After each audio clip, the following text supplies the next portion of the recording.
En ce mois d'octobre rose dédié à la prévention du cancer du sein, j'ai choisi aujourd'hui de vous parler du sucre.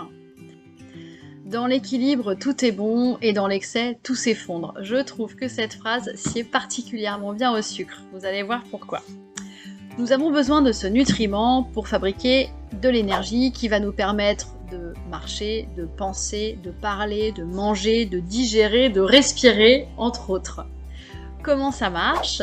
Nous absorbons un aliment riche en sucre, nous l'assimilons, il arrive dans le sang. Là, le pancréas va libérer de l'insuline, et l'insuline va ouvrir les portes des cellules au sucre, le sucre rentre dans les cellules, et la cellule fabrique l'énergie. Il arrive que nous absorbions des aliments riches en sucre, sans avoir forcément besoin de fabriquer d'énergie par la suite. Le sucre arrive dans le sang, et dans ce cas, l'organisme va déclencher une réaction qui va transformer le sucre pour qu'il soit stocké dans nos cellules adipeuses. On fait du gras avec du sucre. L'avantage, c'est que lorsque nous aurons besoin de fabriquer de l'énergie, nous pourrons déstocker ce nutriment et fabriquer l'énergie nécessaire. Jusque-là, tout va bien, le cercle vertueux est là, l'équilibre est maintenu. Là où cela peut un peu se gâter, c'est lorsque la consommation de sucre est supérieure à nos besoins.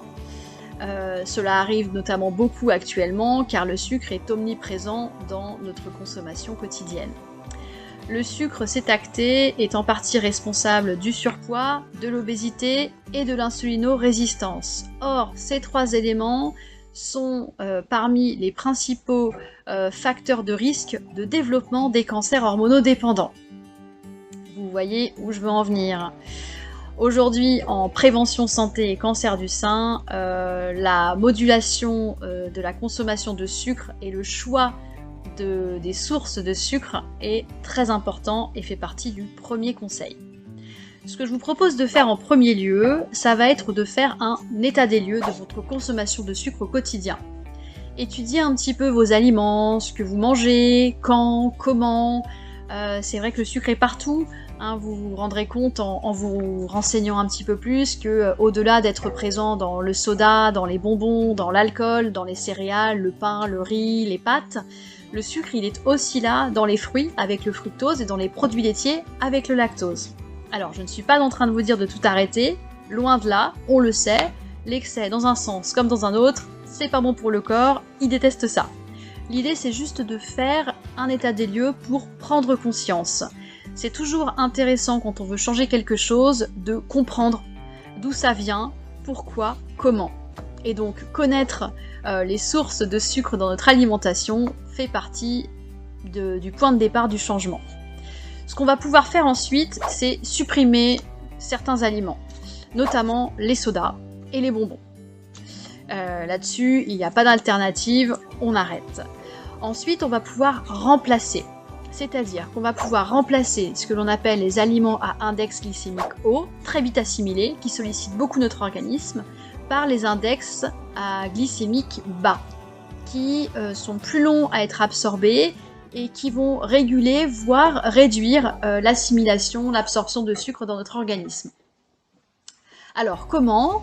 Vous allez par exemple pouvoir remplacer les cornflakes par les flocons d'avoine, la baguette par le pain semi-complet au petit déjeuner. Au déjeuner et au dîner, vous allez pouvoir remplacer les pâtes blanches par des pâtes semi-complètes, voire complètes, cuites al dente, le riz rond par du riz basmati.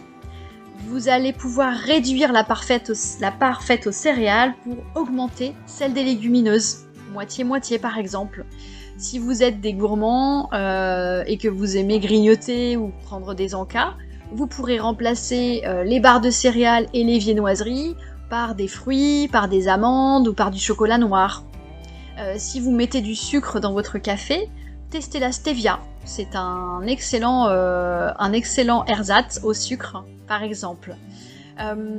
Si vous consommez des gâteaux, des pâtisseries tous les jours, peut-être pourrez-vous essayer d'en consommer plus qu'un jour sur 2, puis un jour sur 3, puis un jour sur 4.